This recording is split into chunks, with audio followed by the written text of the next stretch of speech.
We're almost ready. Okay, we should be good. And We don't see ourselves up there, so we're on? you're live. We're live.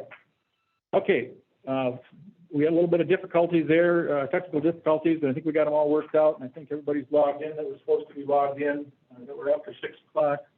So we'll call this meeting to order.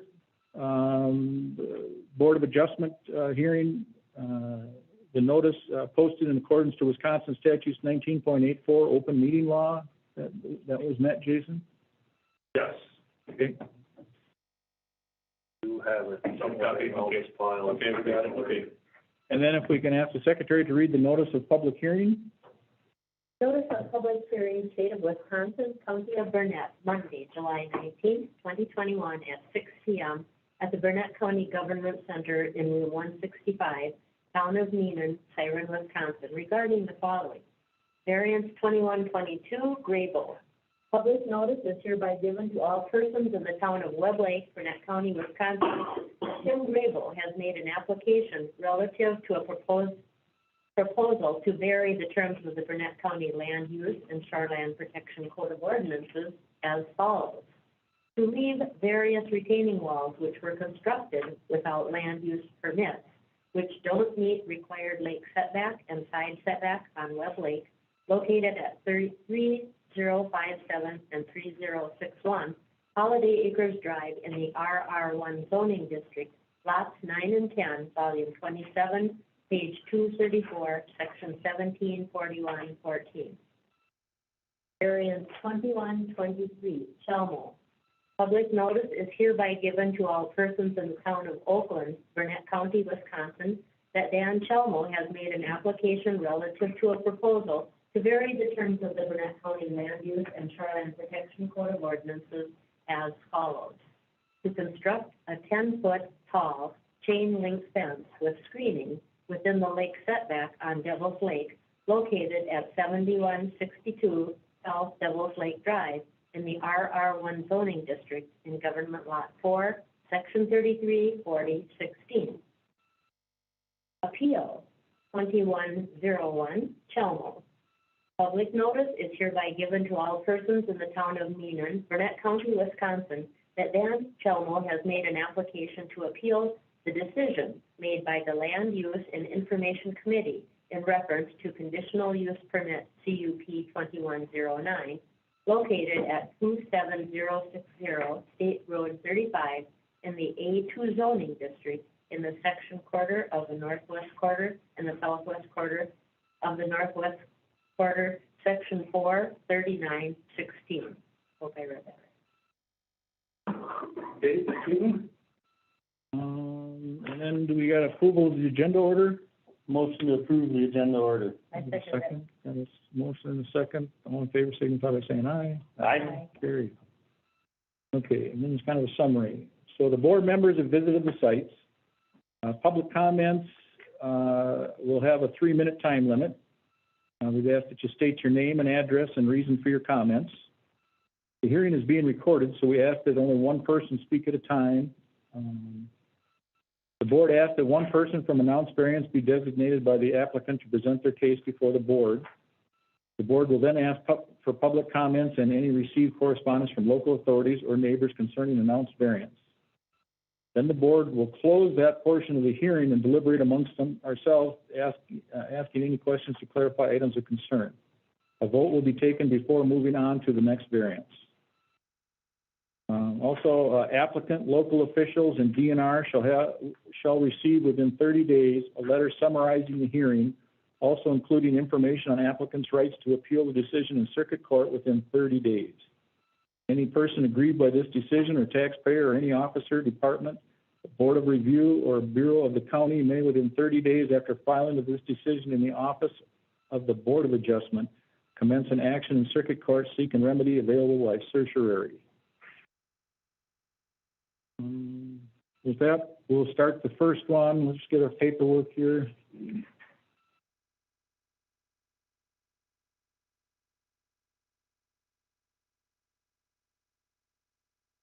So the first one is variance 21-22, Grable. Are you with us? He's still not called in. No.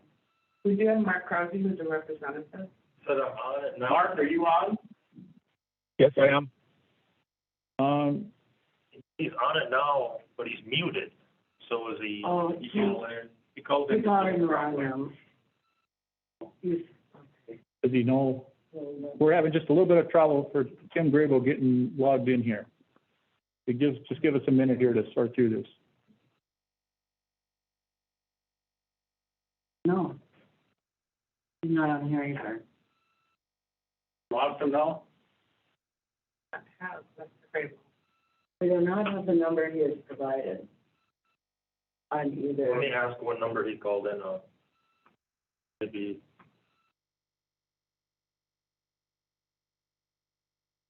He's on a different number.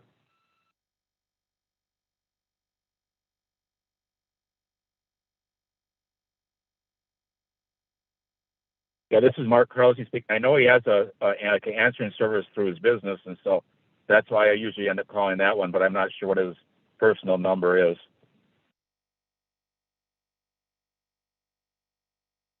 Was he going to present his own, or were you going to present it for him, Mark? He was going to present it Okay. because he's the one who built it. I can start a few things right now, but I didn't have a whole lot to say on this one, so. Email, he said he can hear us. What number did he call in on? Or? Emailed him. Yeah, because that's the issue. We can't unmute him. Let's just give him a few seconds more here, and if not, we'll move on and come back to this one.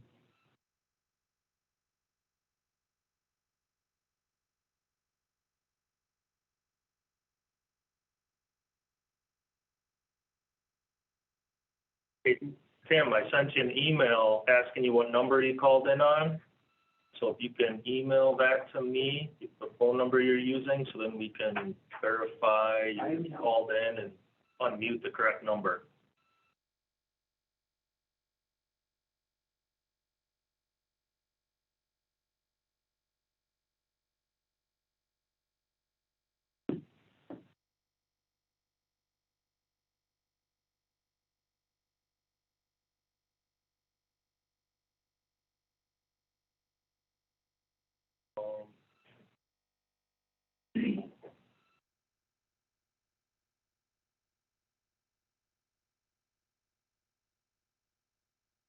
It'll just be a minute here.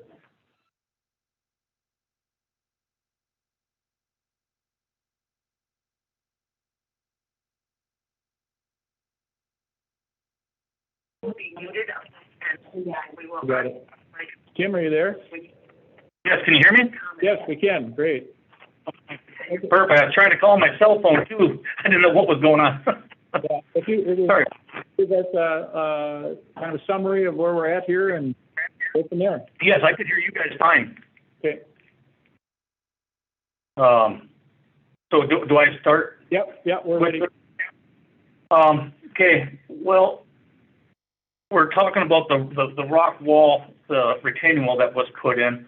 Part of it was put in 2020, and the other half on the upper spot was put in earlier this year, this spring. The reason for the rock wall down and below was when I bought the property in 2018, I started removing what they had there, which was some old timber.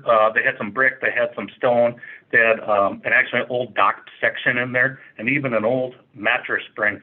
I pulled that out and cleaned it up, and that's where I kept my dock with the intentions of rebuilding it with something that was a little more safe down there and so on. Going back to my county mitigation agreement options in there, I didn't call for a permit. For one, there was existing, at least at the bottom, not the top. I did add that. But the way I read it was my responsibility to ensure the integrity of the native vegetation down there to restore and maintain it. I didn't build a structure of any sorts. I didn't use anything that was impervious. For example, man-made, I'll say, impervious. There's no tiki bars, there's no campfires, there's no wood steps even. What it is today was merely for to keep my hill from eroding away. Now, when I did go look for help on this deal, I went to the county website, which directed me to a state website. It didn't ask me to call, didn't say don't touch anything. I didn't do any of that. So I went to the county and read some of the rules around it. I also printed off back then, and I still have it here, because I was looking for information, and I was hoping to find it on your guys' website, and I believe I did. It was called, I got it here in front of me, Controlling Runoff and Erosion from Your Waterfront Property, Guide to Landowners. Matter of fact, I took with some of the stuff I learned there, and I actually used it. Disturbed areas, areas with bare soil, and read the descriptions on it. I even went and through the booklet right here in the booklet, this booklet provides practical guidance for controlling runoff and reducing erosion. I didn't necessarily create, to one of the questions here, I didn't self-create a hardship. My hardship was already there with the erosion of my hill. I own the 2 properties there. If you look at the other side, I didn't do any such thing over there because I really don't have an erosion problem. I haven't done anything on that side. Once the cabin was built and now it's being used and I got family and kids that are running around, there's no chance of growing grass. I tried many, many times to grow grass down there. A good rain, it pretty much washed down the hill. The solution, the betterment that I did down there to preserve the hillside and protect the lake from all the sand going in there, I believe is something that really was the hardship, not the wall itself, although it took a little sweat to get that done. It wasn't for personal gain or, again, any kind of structure or real, what I would call non-conforming down there. Knowing what I know today, I certainly wish I would have called Jason up there and got more detail on it. Again, if the rock wall were to be removed, my concern is what do we do with the hill where it washes out at the bottom there. As you can see from any side road, even in Wisconsin with the sand, it will not hold vegetation. It didn't when I was there. I'm not looking to add to it. What it is today is what it's always going to be, other than I hope a lot more ferns and stuff finally growing down there. There's no structure. There's no big picture here other than I just didn't want the hill washing into the lake. I did consult with Scott and some of the lake association. They have no position on it. They didn't care one way or the other, was their opinion. It wasn't their place. It's what he told me to be involved in this. I care for all the lakes up there. I love the lake. I think last year was the largest donor to the Lake Association to keep our lake clean. That's my only intent here is to keep that stuff out of the lake. Again, what it is now is all it's ever going to be. It's certainly, it's just a permit. I'm not afraid to buy permits. I've bought plenty through the county there, and I did for this one. Obviously, just got denied. But I guess I'm just looking for some help. What is it I can do to help with this mitigation here that doesn't involve removing the rock wall? I just don't see that's a good solution for the hillside nor the lake shore. Is where I'm at with it. I'm looking for some help, I guess. Okay. Any questions? Was there any pictures of the previous retaining wall that was put into the file? I didn't see any. That he claims that there was an old retaining wall in there. Yeah, and Jason, I don't know who I'm talking with right now, but I mentioned that, Jason. Man, I'm so terrible at taking pictures. I've done a roof on the cabin. I even built a deck, which is permitted. And I just am a horrible guy at taking pictures. Man, do I wish I would have taken pictures in this case here. I know a lot of people probably come to you guys and use that excuse that it was pre-existing. I totally understand. If I don't have pictures, it's like it never happened, and I get it. But there is no pictures. I have pictures of after I did the construction. Okay. To clarify, the top one I did add. The one at the very top where I put the sod. Those rocks there I did add, and quite honestly, they're more landscape than anything. I mean, I set them on top of the soil and then leveled off a bit and put grass sod there. And if this year, I think it would have been farther along if we had some good rain. I got a lot of dollars in trees up top and some plants down below that I'd bought. And when I'm not up there, they just don't get watered and it's hard to grow. So I'm hoping we have some rain and that turns around, right there. Without those, and if we were to have a 10-year rain and there was no rocks up top or down below or grass, and you can see all of it already. If for those of you who visit, I believe the couple of you guys seen out there, my cameras recently, one today even, look at it. So I hope that you were able to get down there far enough and see where there was some of that erosion was happening. I don't think with even a 10-year rain now, I just don't think we would see that anymore. Again, I used some of the different stuff that was in the county's guidelines, shoreline guidelines. Okay, any other questions? I have a question about the citation for grading within the vegetative buffer zone. Where was that located exactly? Down near the water? Nope, that was there. The grading took place is where there was some runoff there. So there's that path that you walk down along the rocks or you kind of go around the side. That's always been there. And it was sand. What I did for grading is I brought in probably, I don't know, anywhere from 2 to 3 inches of topsoil, and I grass seeded it last year, and I put hay on it. And that was probably in August of last year, around State Fair time. But that path has always been there. That's what I used for going up and down the hill. When the previous owner owned it, I used to bring my 4-wheeler fishing down there. When I went down there and brought the rocks, it did disturb it more, and I raked it out and put more grass seed. But as far as major excavation, I didn't do anything. Thank you. I bought that in 2018, that property, and I believe it's been family-owned for the most part. Might have switched hands amongst family members, but. Okay, and then, Mark, did you have any comments? The only thing we had was, I know there's some questions about floodplain and the rock barrier and that down below there is well above the floodplain. There's a dam on the lake, and so it's only about a foot above the regular water level there, so that should not be any issues. If the barrier is considered a structure, it is above it either way. Okay. And then, any other correspondence from townships or neighbors or? No. Oh, okay. And then Jason, can you give us a summary of the letter writing and zoning involvement with the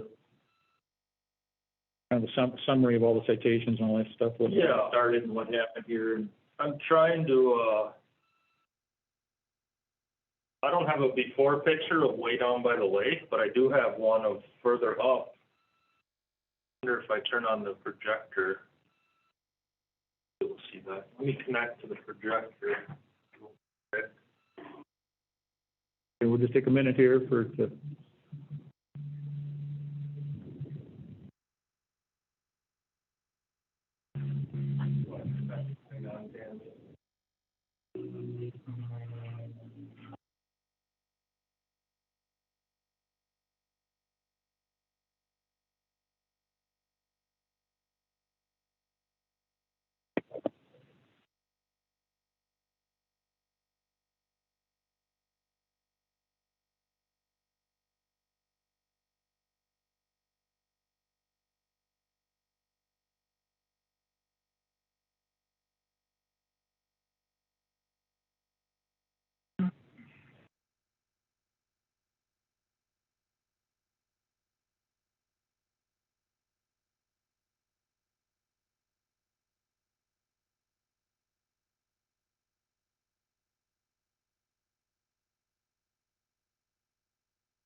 Here, you have to, let's see here, I gotta remember how to do this. I have to go into this real quick.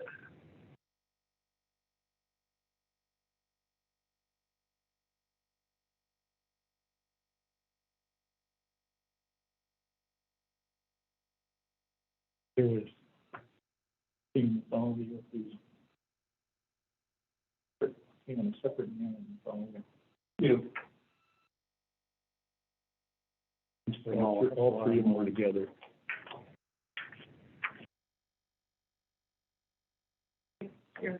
All right, so here is a picture of what it looks like today, or well, May 20th.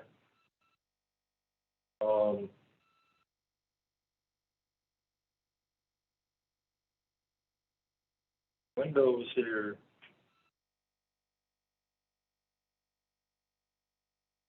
Jason, is there a way to blow that up on the screen a little bigger maybe?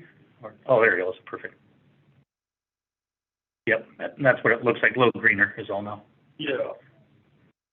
And If you can actually see the runoff in that picture, about the halfway point of that picture, running down near that pine tree. There's a pine and a maple right there. And it would bend around the left side of that pine and come out right where that red kayak was the biggest one. And there was 2 others down from there. And I'm going to show a picture.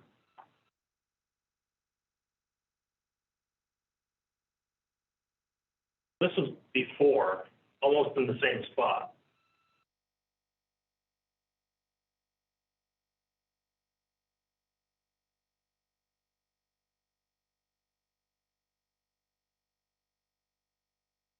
So this is where I get slightly confused on when.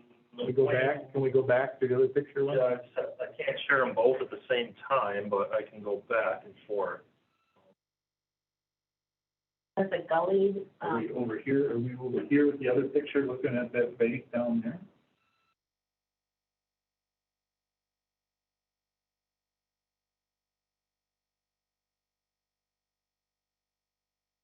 When was this one taken? May, you say? That's the same, just a little bit farther over is all. Got it. Yeah, because the rock wall you're looking at was put in, again, 20, I believe. Yeah, so this picture here is May 20th. Right up here, the upper left is the date. What year? 21. 21. 21/5/20 is the date. Yep. Then the old picture.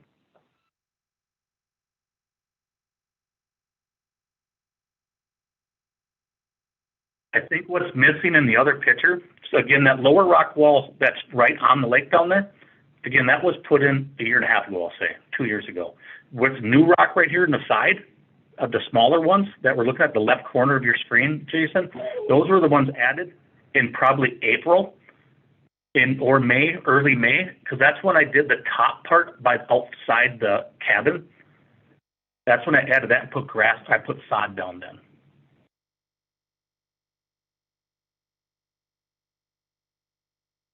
So the only thing that was added was those rocks there on the side, and where it was kind of trenched there, where you can clearly see that it's more of a slope now. It used to be a bit more of a cliff.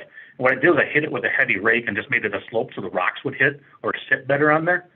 But there was certainly no major excavation down there by any means. It was done by a heavy rake and what I thought was a strong back at the time.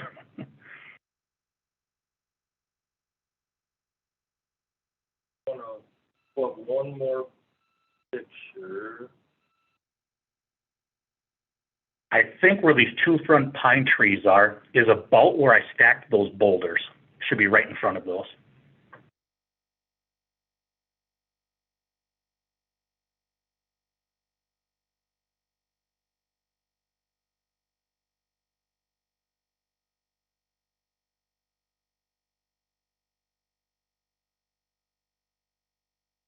And that's another good picture that shows some nice runoff on that one too.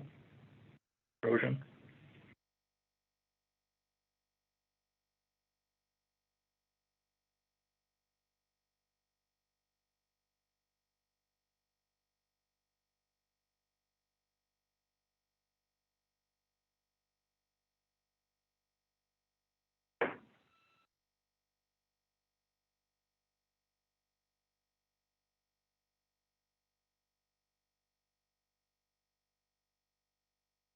In between in the rock walls, I'd like to point out too that there's been no disturbance in there whatsoever.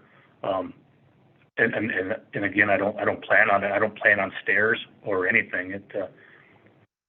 Again, it was more of a solution and preservation of the lakeshore and mostly the hillside, I'll say. So how did you get the rock wall down by the lake? You carried those rocks down there, or did you use equipment? No, I had a small bobcat I used that, and that's where I said there was some grading that was done after the fact with that, with when I brought in the black dirt and sprinkled over the top with grass seed and hay again. I actually did that in the fall of like 2020 when I did that wall. I believe it was 2020, the fall. I want to say August. And then the upper one by the cabin where you're looking at would be, like, again, this left front corner of the picture. That was done this spring. As soon as, and I could probably find my sod receipt maybe. When I was first able to buy sod, we did it that weekend. It was a one-day deal.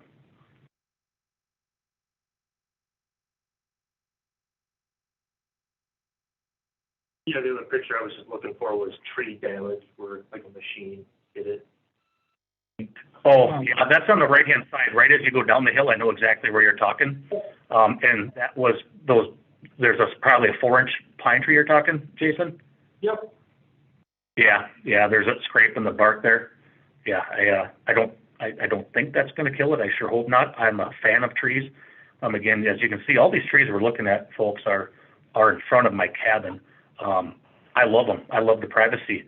I like the reason I wouldn't even apply for stairs going down there, quite honestly, is I don't want to have to take down a tree to do stairs. I like walking around it.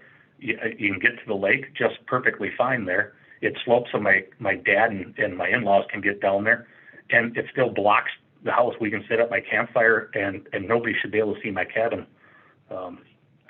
I appreciate that of the Burnett County lakeshore, that I don't have to see anybody else's cabin. Although directly across the lake, there's plenty of cabins you can see. But again, my intent ain't to have a big landscape project whatsoever. It was preservation, and I apologize if I didn't go about it the right way. From everything I did, I looked into it very thoroughly, I thought. And when we talk about the mitigation agreement, I read it as it was my sole responsibility to make sure it's maintained or restored, and I thought I was doing the right thing. There's no decorative plants, no nothing. I mean, it's stone. And the nice part about the stone versus wood or what the other people had in there with the steel structure stuff is, my opinion is this is something that nobody should have to deal with in the future. It shouldn't have to be, if I were to sell this place, another wall redone. It's stone. It's natural rock. It's not man-made. I think once the ferns and the grass and everything kind of grows in, I just don't know that people are going to notice a lot, other than maybe where we walk down to the dock. But that's what I wanted. I'm a hunter. I'm a fisherman. I love the outdoors. The last thing I want to do is mess anything up. Okay. Jason, anything else to add? What the mitigation part of it? Have they met the requirements of the mitigation, or where are we at on that? I don't believe so. Otherwise, I wouldn't have mentioned it. So what do they need to do to meet the mitigation requirement? Oh, Is that part of the Privy? Is that part of the Privy issue, moving the Privy? No, that was. That's been moved back. No, that was because his cabin is less than 75 feet from the lake. So in order to do a lateral expansion on that, he had to agree to some sort of mitigation, and that was that mitigation document that he agreed to sign, which was basically that you're going to preserve the shoreline, follow all the shoreline vegetation rules for the property. So in my mind, putting in retaining walls, decorative or not, doesn't meet that requirement. And there are lots of ways that people can solve erosion issues without putting retaining walls in. That's what Paul Cook and Dave Ferris work with a lot of people all the time.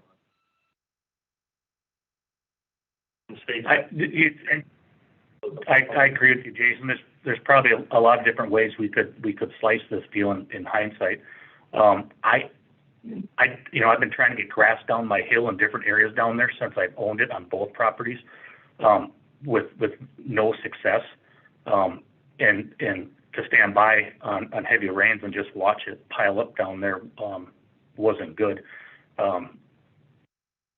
when we look again at the mitigation agreements that I signed, and I'm responsible for, and I'm going to stick to them. I thought I was doing the right thing, and you mentioned it. It's my job to preserve, and quite honestly, I thought that's what I was doing. If I needed to pay permits or whatnot, I'm more than happy to pay that stuff. I'm more than happy to plant more down there. That is not an issue with me.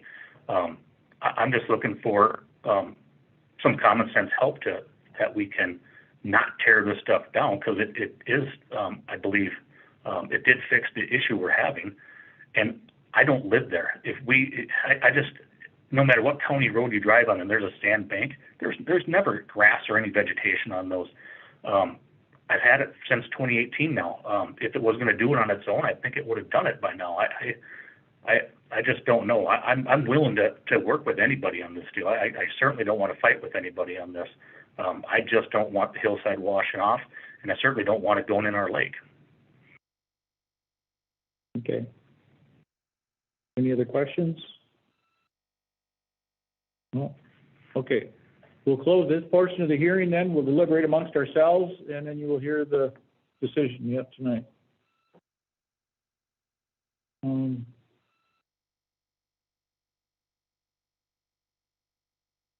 So how we look at these is that it's not there.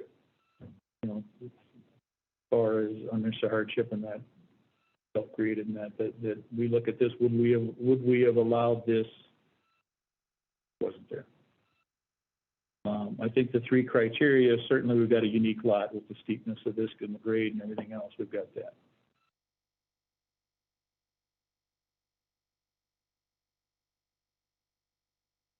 Contrary to public interest, I think that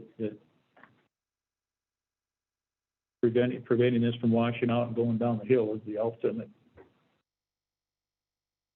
goal here, and I don't think that we're contrary to public interest. You do see it from the lake more than you would something else, but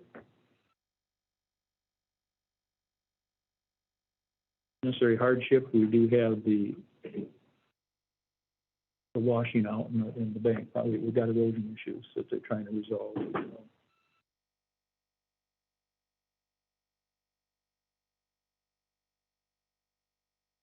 Any comments?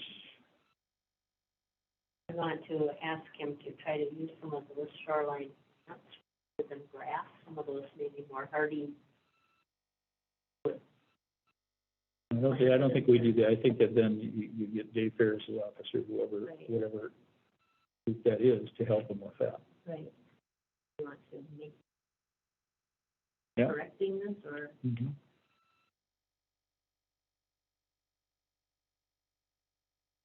think they need to continue on and complete the shoreline mitigation to meet the county's requirements, and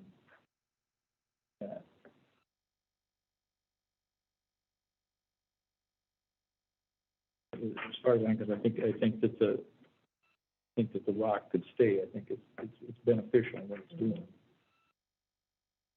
Yeah, but I don't think it's 100% yet. I don't think we're 100% there. Well, from hearing from what the case says, he's entered into a mitigation program and just hasn't followed through yet. Yeah. This is my understanding. So if the case is out with Spain contacting, he contacts the other county agencies that can lead him on the right path, make whatever has work, then that makes sense. My concern was that steep driveway going down there, the washing out of that's going to continue on. They make especially erosion mats for that. The golf courses use them and things like that, where they drive the golf cart, on steep areas. They make special stuff that. But didn't that contain some crap? No, they make other ones that I consider doing it on my lot. The company Excelsior Erosion Control or something. They used to be South and Hards and Rice Lake, but they're not there anymore. They used to do classes and all kinds of stuff there. But they make it. You put that down, and when it rains, it can go seep through. But it's you can drive up and down it, and you're not tearing it up. You don't tear up the grade. I was really concerned about that too, especially if they ride on rollers up and down. Those really can ripple. Yeah. I don't know if that's something that they can get involved with Dave Ferris's office or not. Jason, do you have any idea? Have you seen that? Yeah, we've worked with a couple of people that have had that type of pervious pavers basically or something where it allows infiltration. So,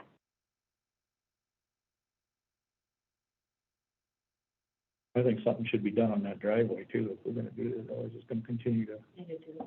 Yeah.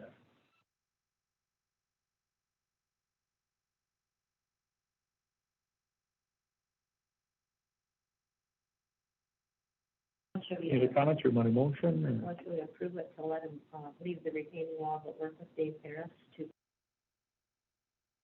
and look at the driveway? Yep. Motion. I'll second that motion. A motion and a second. Any other conversation? No. Favor signify by saying aye. Aye. Carried. So we got the variance, and you just contact zoning office in regular hours, and they'll work with you on that. Are you talking, I'm sorry, are you talking to me, Tim? Yeah. Okay, I didn't know if I was muted or not in there. I do appreciate it. There, you had some questions or some comments at least on the driveway. That is, crushed asphalt on there, and I put that on about a year and a half ago, and I haven't had any washout issues yet. If you've seen washout on there, I had a new septic just put in, and that did shake it up a little bit, but I haven't had any real runoff there yet for that. That's been making any problems, at least for me. But I'm not opposed to putting some stuff down there, because I'd like to put some pine trees and stuff down in there where the septic is, the tank is. And I can work with Dave Ferris on that too or something, but that'd be fine. Great. Okay, thank you. Okay. Appreciate it. Thank you. We just need a minute here to get through our technical procedures here, and we got to dig out our next one here.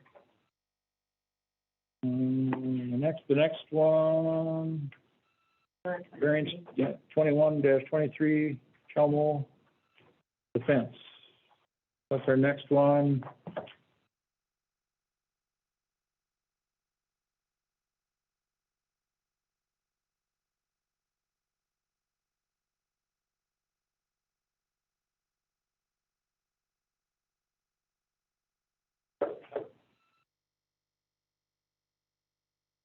Amy, ready? Okay.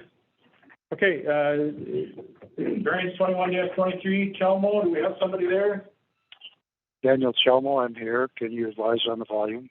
Okay, so if you can give us a summary of what you're doing here? You advise on the volume. Is the volume adequate?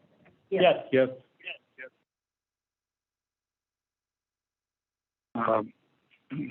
The notice is accurate. Chelmo believes he has a right to protect his property from excessive trespass, vandalism, damage, pollution, intrusion, overreach, and lawlessness. Chelmo's been unable to enforce these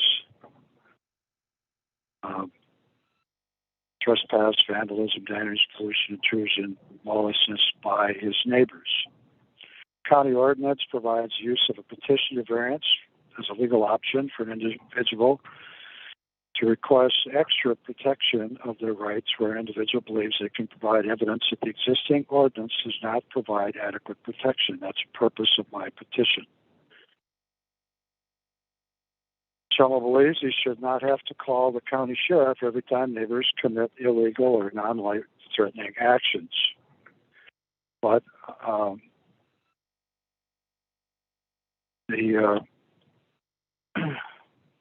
efforts that I've made have been unsuccessful to control these things, and to make use of my lake lot is a reason for proposing to fence and screen within that 75-foot setback. To give an overview, there's excessive trespass on South Devils Lake Drive, beginning at County A. I'm estimating that there are at least 100 persons a year that trespass down that private road. The road's been private for 45 years, and that was reconfirmed 10 years ago when the property owners said they wanted to keep it private. The signs that are placed on that road don't work. It's not enough to keep people from entering that property, and some of the property owners there, besides myself, have objected to this continuing trespass. In addition to that, I've had significant damage to South Devils Lake Drive, to the blacktop of South Devils Lake Drive, by the 4 houses in the town of Oakland who trucked in huge amounts of fill on a 5-ton road and have destroyed that blacktop. The Hamilton property, for example,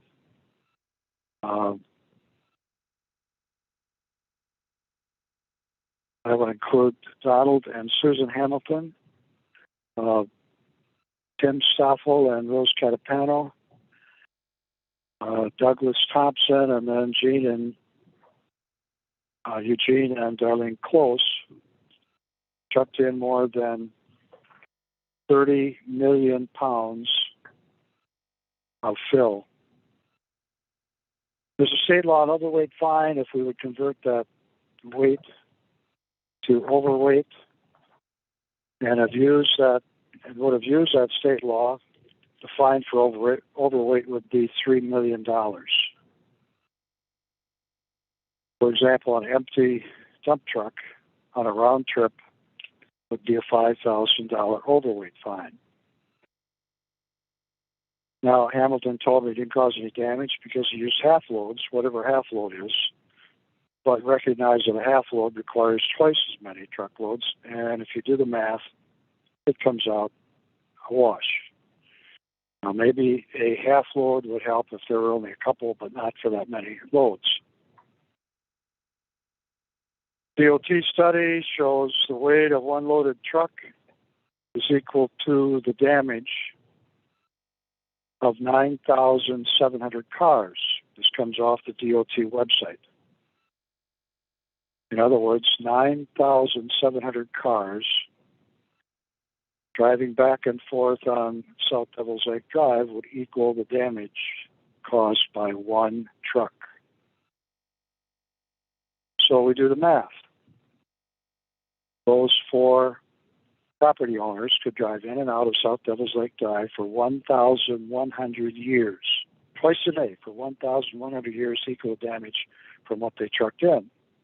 I've made every effort to including issuing orders for restitution, for escrow, to make repairs, and there's been no reply. Now, the owners of the blacktop include myself, Brian and Amanda Engelson, Rashik Indu Baharadev, Laura Louise Wakefield and all, Cynthia Nubar Stanky, James Wakefield, Air Properties, Philip and Randall Dice, and Brian and the Frey. Those trusses wash.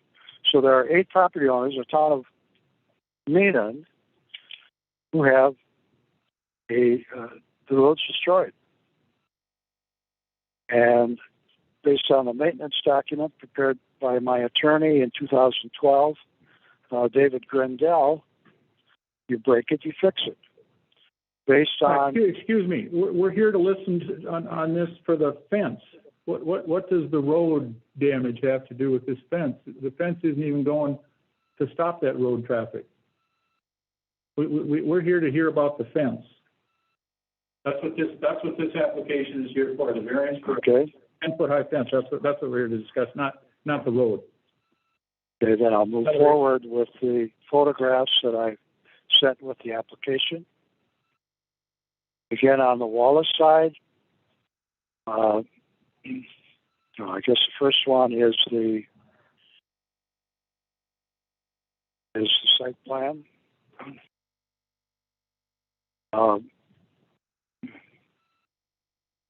There's a picture of a tree from Trespass from Hamilton. That is on my lake lot. That's in the area that I want to fence. My attorney advised me to send Hamilton a restitution. No reply. The next picture is the Privy on the Wallace Resort. Jason Town informed me that Wallace does not have a sanitary permit for this Privy. It's 10 feet from the lot line. It's supposed to be 25 feet according to current code. I have no way to enforce Wallace to do anything with that Privy. The next picture is a parked car, but cars are parked on the Wallace Resort adjacent to the waterfront. In other words, a valuable part of my property.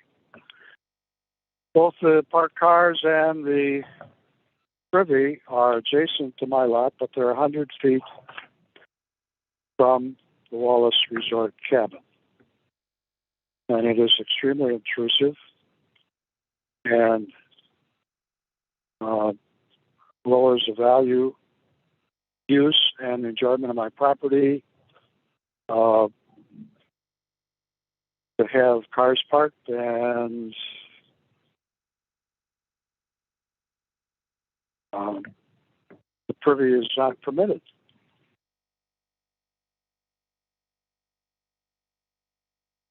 Over the years, about 10% of the time that I've inspected this property, there have been foot traffic from Wallace's Resort to my lake lot.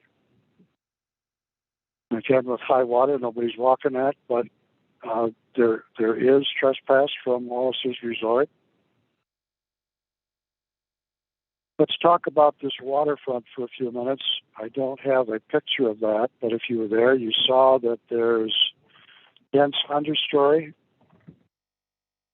And for as long as I can remember,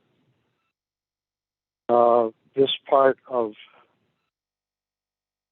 the farm, this beach, this Chelmsford Beach, is called Farmers Beach. And I've grown tired of the toilet paper, the messy underwear. Even when I'm sitting on my dock, people come ashore and relieve themselves.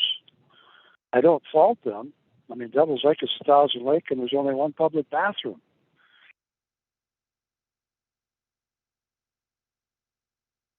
I don't know that there's any way to stop it, except perhaps to open up some of this understory that somebody will see them, and maybe that will keep them from doing it. But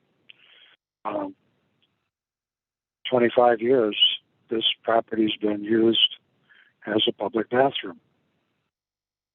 Can I ask a question? The next picture shows the screening that Hamilton put on his lot facing mine.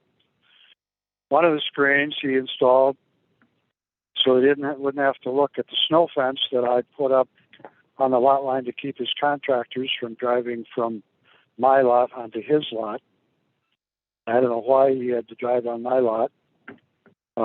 He has a road on the other side of his house down to the beach, but and then this past October 8th, he was changing engine oil on my property. Now, I can understand why he doesn't want to spill engine oil on his property, but it was spilled in the watershed of 10 other homes.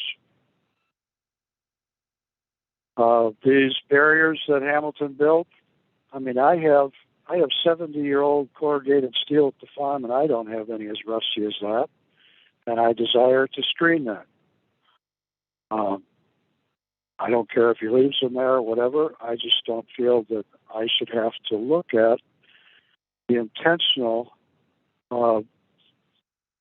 placing of the rusty side of the fence toward my property. In terms of the impact on Hamilton's property, I don't think it'll have that much. But my point of the other comments was, if Hamilton sees something on my lot he doesn't like, he's going to complain.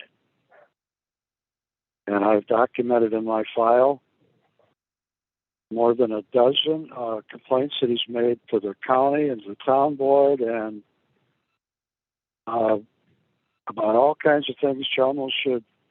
Chelmo was just in the field and he was starting his campground and you need to investigate it. Chelmo is tilling up CRP land and I've never been in a conservation reserve.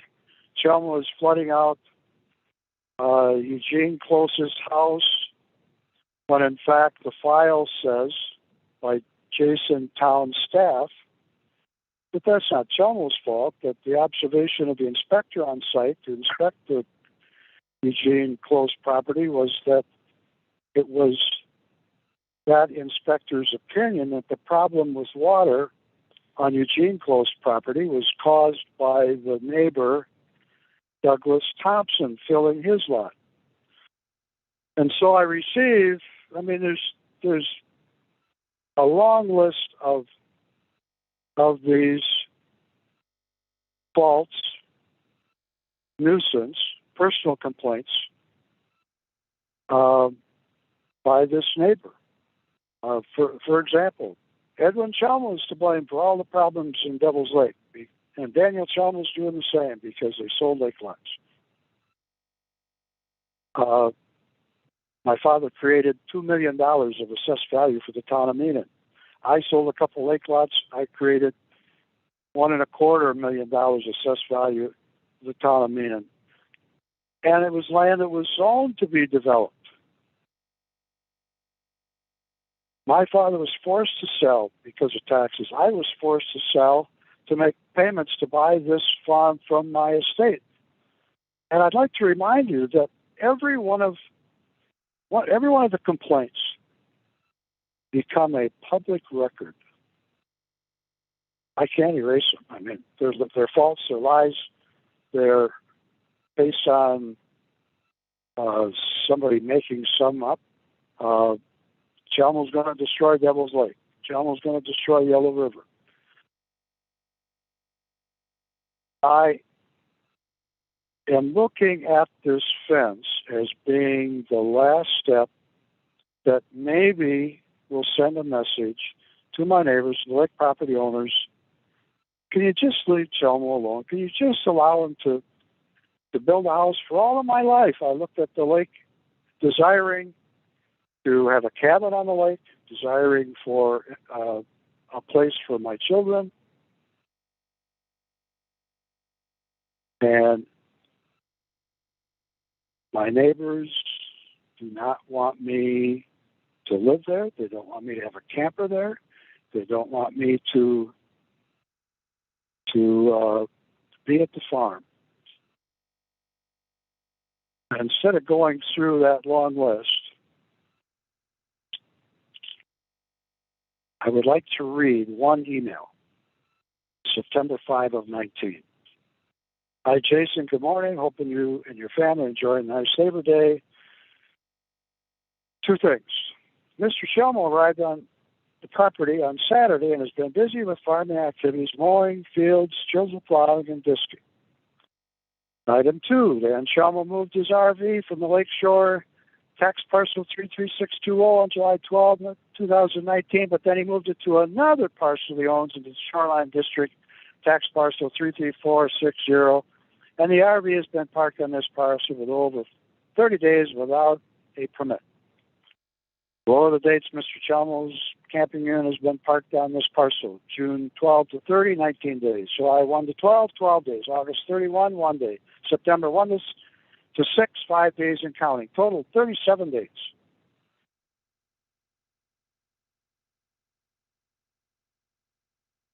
Why is, if this RV can be allowed to be parked on this parcel at all? And quoting the Jason Town's reply, we can't issue a permit for a camping unit on a parcel, tax ID, since there is a dwelling on a parcel. However, he also has the right to park his camper on a parcel, and so on. So here's a complaint. Long list of intrusive day-to-day activities of Daniel Chelmo. Jason Town says there is no citation, no violation. But the issue of this email by Donald Hamilton filed it with the court to show that Chelmo has some kind of problems with having a campground on his farm. So my desire with a fence and with screening is to reduce the temptation of my neighbors to keep complaining, to send a message. Chelmo just wants to be able to use and enjoy his lake lot without the intrusion of looking at bathrooms, the doors open, people undressing on their way to the Privy, walking away. Not to do anything. I'm not forcing the neighbors to do anything. Just for me to have a little privacy on my $250,000 lake lot. Any questions? So the outline of the fence would start about where your gate is on Hamilton side and then run down the lake, but nothing across the front of the lake. And then You mean not across the waterfront? Yeah. No, not across the waterfront. Right. Strictly the sides on the Wallace side and the Hamilton lot line. Correct. Okay. To my understanding, beyond the 75-foot setback, there is no ordinance limitation except the height. Is that correct, Jason? Yes. So that line, the 75-foot mark?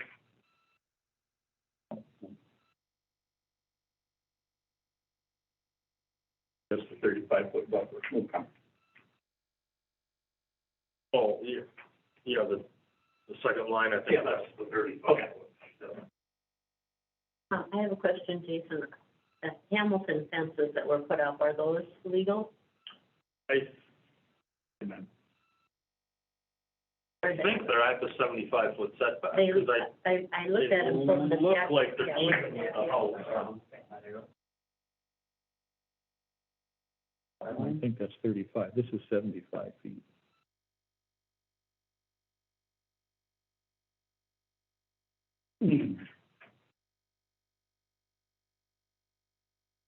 Okay, any other questions, Mr. Chelmo? No? Okay, any correspondence? Oh, yeah, there's a lot of it. We've got all the letters and everything that everybody's written, so we've been through all that. All been sent to, Mr. Chelmo as well, those emails. Okay. Do we have anybody else who's going to speak? Okay, so if we could start with first one in public then?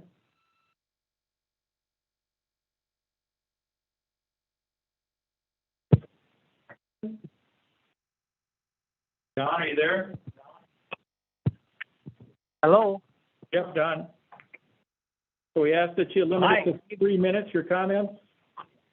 Can you hear me? Yep. Yes. Well, good evening. Please deny this variance request.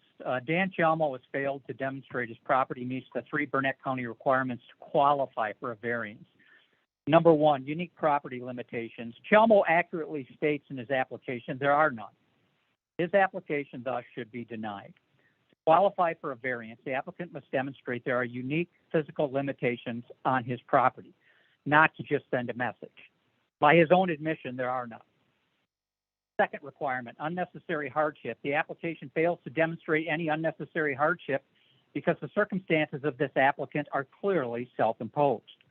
After his mother died, no one forced Mr. Chelmo to buy the farm, and within 12 months of buying it, no one forced Dan to create and sell 3 lake lots he and he alone created. In fact, for over 2 years, Dan repeatedly testified at town and county meetings he will never live here. Again, no one forced these on Dan. Further, his application fails to demonstrate he has no reasonable use of his property. Although he lives 275 miles from here, he routinely walks and drives his UTV up and down the property whenever he's in town. And additionally, the people who rent the farmhouse from Chelmo weekly mow, visit, recreate down on the lake lot. And just last week, over the July 4th holiday, over a dozen small children and 4 adults were camping, parking their car on the lake shore, swimming, playing, and fishing there. And 2 months ago, Chelmo presented another massive campground development for the same parcel, and Chelmo had 0 safety concerns or trespassing issues for the hundreds of campers he was planning on using the same lake lot he now suddenly says he's afraid to even use. In short, Dan is entitled to his opinion regarding his personal fears, but his opinion is his alone, and as an opinion does not rise to the level of an unnecessary hardship. Simply put, his personal dislike for me and my neighbors has not and does not prevent him from using his property. Requirement 3, no harm to public interest. Chelmo fails to meet the burden of proof his variance will not harm the public interest. In fact, he readily admits in his application he has not met this burden of proof by stating there is a conflict of public interest versus private interest.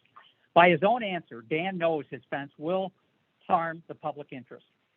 He knows this is not permitted in the setback because it will have a negative impact on the scenic beauty of Devil's Lake. He knows the type, size, and location of it is suspect and will do little to mitigate or even begin to address his alleged trespassing issues on people like me who have their own lake lot to use. How ironic, only a month after his 3rd campground attempt was denied, almost suddenly needs a 10-foot high fence for safety reasons, but only on a small portion of the 17-acre parcel. In closing, this is at best frivolous and at worst retaliatory. The timing is clearly in response to over 2.5 years of unsuccessful attempts by Dan to create 2 big campgrounds. It's understandable he's unhappy with the decisions made by Oakland, meaning. Okay, that's ended. Do we have another one? Sue Hamilton? Sue? Sue, are you there? I am here, thank you. Yep, your turn. Our property is located at 7158 South Devil's Lake Drive, adjacent to Mr. Chelmo's property. This fence would be on the north and west side of our home.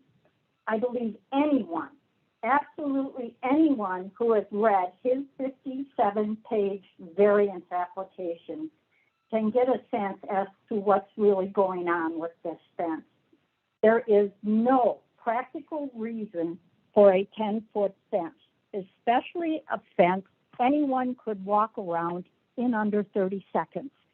Obviously, this variance application is Chelmo's way of making a statement to his neighbors regarding his twice failed campground. Burnett County requires the applicant meet 3 requirements. First, Mr. Chelmo falsely says his property has unique limitations because his neighbors will not screen extremely offensive items.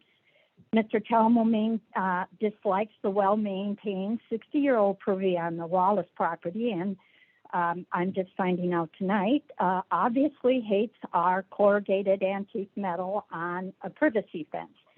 None of these items have anything to do with the physical characteristics of the Chelmo parcel. Second, the application asks about unnecessary hardship. There is no unnecessary hardship for Dan Chelmo.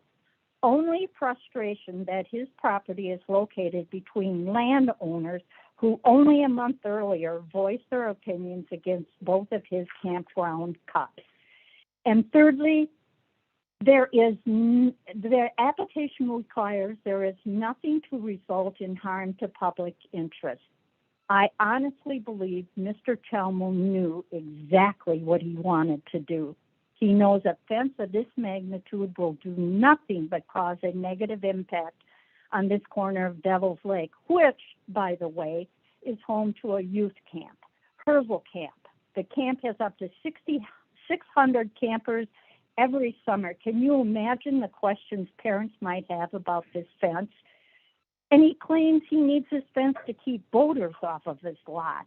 If that's truly the case, why did he install 3 professionally made metal directional Farmers Beach signs on State Highway 35, County A, and one on South Devil's Lake Drive directing traffic and passerbys to the Chelmo Lake Lot, aka Farmers Beach? I hope the members of the BOA can see what this variance is about. It is nothing more than a retaliatory action by Dan Chelmo as payback for those who dare to disagree with his plans for a commercial operation. Okay, that time is ended. Next one is Gene Close. Gene, are you there? Yes. I'm here. Go ahead. My name is Gene Close, 7146 South Devils Lake Drive in Webster, Wisconsin. I just say, please deny the Chelmo variance 2123. Chelmo has failed to show he meets the three requirements to qualify for a variance. Unique property limitations. Chelmo actually states there are none in his response to this question. Thus, it should be denied. Additional Chelmo incorrect checked the yes box answer in response to the unique property limitation question by stating the neighbors will not screen extremely offensive items. Chelmo answers only reflect his personal dislikes. Neither of these dislikes has anything to do with the physical characteristics of the Chelmo properties. Unnecessary hardship. The Chelmo application fails to demonstrate any unnecessary hardships. The circumstances of this applicant are clearly self-imposed. No one forced Chelmo to buy the farm. No one forced Chelmo to create and sell the 3 lake lots. The end alone created. No harm to public interest. Chelmo fails to meet the burden of proof his fence will not harm the public interest. By his own answer, Chelmo knows his fence on Devil's Lake would harm the public interest. He knows this does not permit it because fences like this will have a negative impact on the natural scenic beauty of Devil's Lake. The nearby residents, neighbors, and the residential neighborhood. How ironic, Chelmo's first unsuccessful campground on Devil's Lake called for a vegetative buffer of white and red pines to be planted on the Wallace and Hamilton lot lines. How ironic now, after his third campground was denied by the county, Chelmo suddenly needs a 10-foot fence to screen out a privy that's been no issue for the last 65 years. In closing, this variance is at best frivolous and at worst retaliatory. This request is the response to 3 failed attempts by Chelmo to create 2 huge campgrounds next to Webster and the lake homes at Neenan and Oakland. Bottom line, Chelmo has failed to prove any hardship here, only hard feelings. Please deny this variance. Thank you. Okay, that one's ended. This one is Joy Dressel. Joy, are you there? Yep, can you hear me? Yep. This is Joy Dressel, and I'm a resident of Danbury. And I just wanted to comment on the variance application that has been submitted by Dan Chelmo for the 10-foot high chain link fence that he'd like to install on his riparian property in Devil's Lake, extending to the high water mark of the lake. Mr. Chelmo does not list any unique property limitations in Section 1. I will withhold comments on Section 2 since my opinion probably is not relevant. The important component that I would like to comment on is Section 3, which covers the aspect of harm to the public interest, most specifically wildlife habitat and natural scenic beauty. To quote the Wisconsin DNR website, shoreline zoning has the goal of protecting water quality fish and wildlife habitat, recreation, and natural beauty. To accomplish these goals, the statewide minimum standards for shoreline zoning ordinances attempt to control the intensity and impacts of development around water and to maintain or establish a buffer between development and the waterway. My first thought when reading through the application and looking at the DNR website is the wildlife that I see travel through my property in the 75 feet area in front of my home. This includes deer, bears, raccoons, ducks, fox, mink, fishers, otters, groundhogs, and turkeys. All these animals travel great distances in the shoreline perimeter of our lake. Clearly, a fence to the edge of the water would disrupt the movement of animals around the lake and potentially increase the risk of attack by predators. A 10-foot-high chain-link fence would also spoil the natural beauty, and for most people would conjure up visions of a penal facility. The applicant is using the variance process to try and remedy neighbor disputes and issues that he himself has created. This is not the correct arena to deal with the conflict. Please support the public interest and deny this application. Thank you.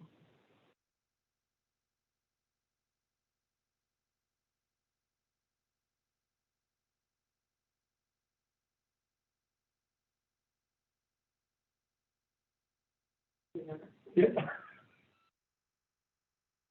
There's just a little technical delay here. Bear with us.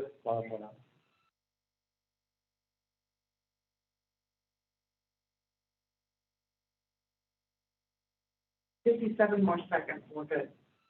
Okay, we got 1 minute waiting list. Yeah. Here for the call that we Did that to reset to 0? Huh.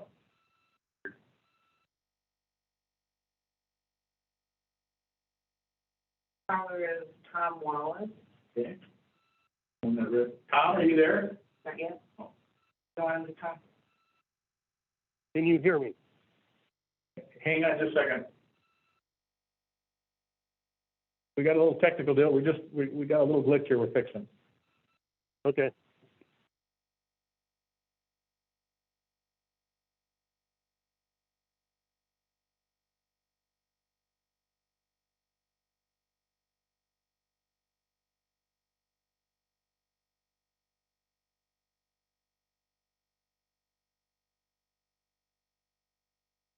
It's recorded. Okay, we're back to recording you. So yes, Tom, if you could start. Okay, can you hear me? Yes. Okay, I'm Tom Wallace, and I'm speaking for myself and my wife, 27208 State Road 35. We're the bad guys on the other side of Dan. Please deny Chelmo variance 21-23. Chelmo has failed to show he meets the 3 requirements to qualify for a variance. 1, unique property limitations. Chelmo accurately states there are none. In his response to this question, thus, it should be denied. Additionally, Chelmo incorrectly checked the yes box answer in response to the unique property limitation questions by stating the neighbors will not screen extremely offensive items. Chelmo's answer only reflects his personal dislike.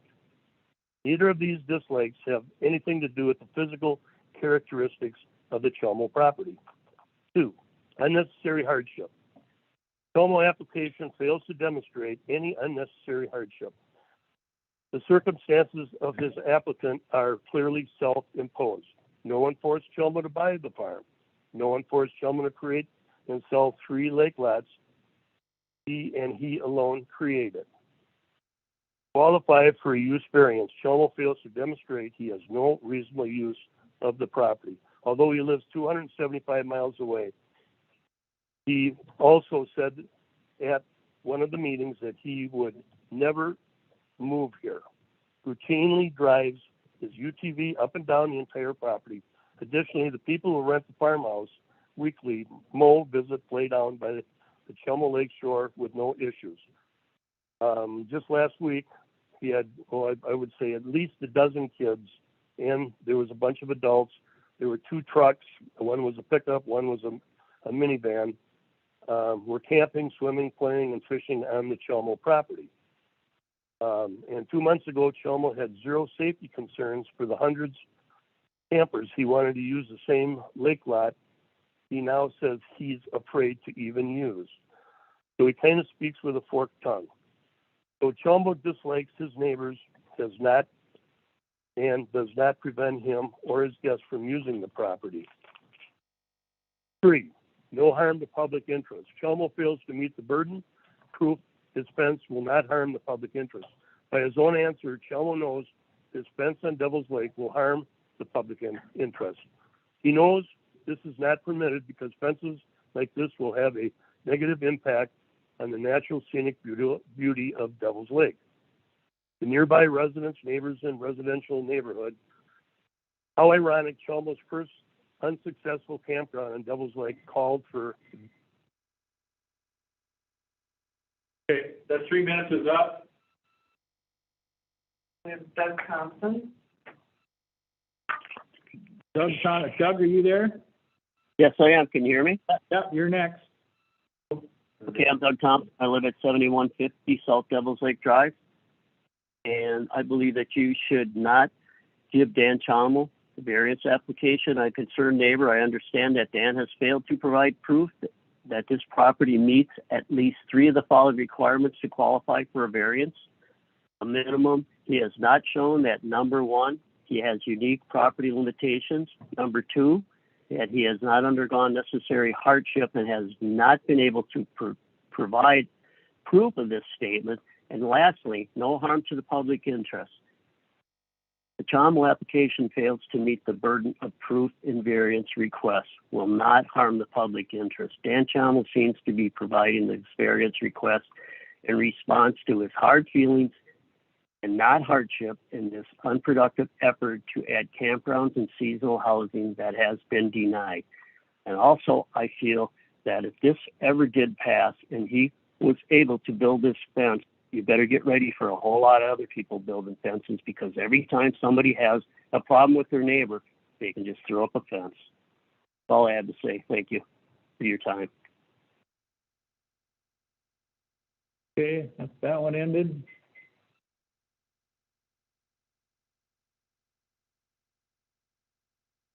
Put a timer on the I got one going too, so. Are we ready? No, there is nobody else for this portion. That's it. The last one is not signed up. Okay, so that's all that we have for input there. Do we have any input from the township or village or anybody? This would just be the town open on this one. I don't believe so. Okay. Any other correspondence that we have not read in the, we've received all the emails and the letters and the Copies of all the emails and all the letters, yep.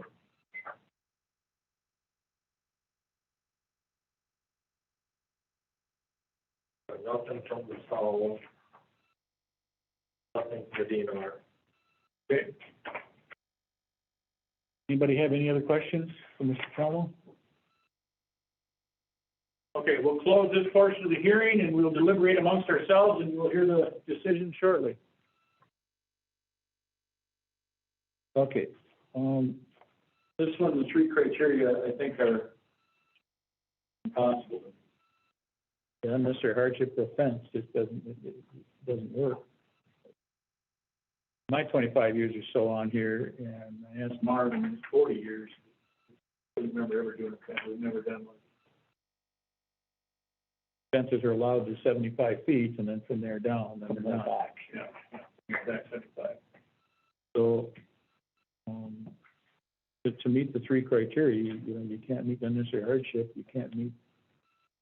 It is a harm. The view would be awful from the lake and things like that. That's why they don't allow it. And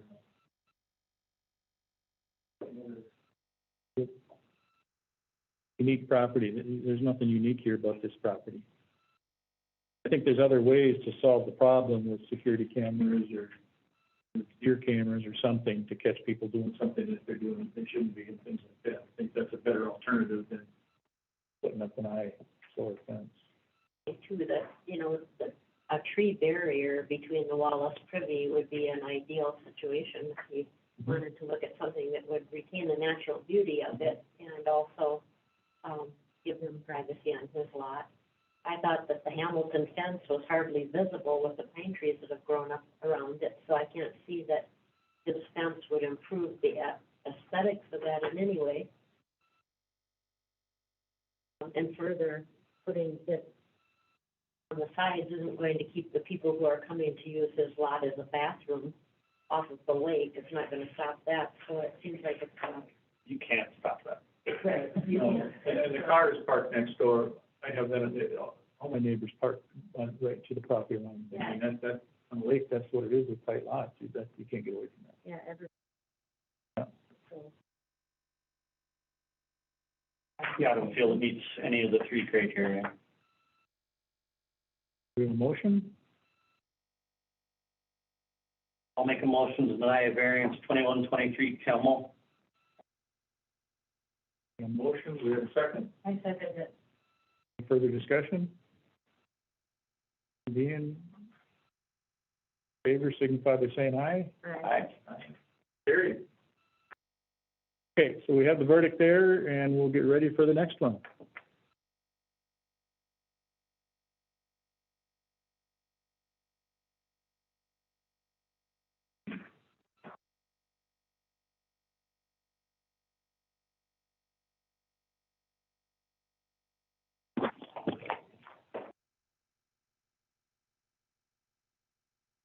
Okay. Thick one. Yeah.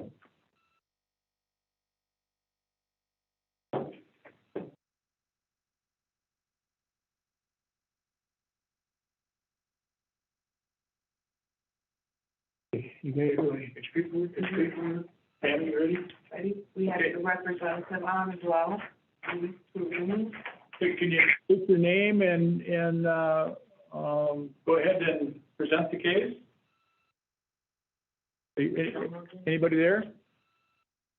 Can you hear me? Yep. Okay, my name is Lee Taroni. I'm Mr. Chelmo's attorney.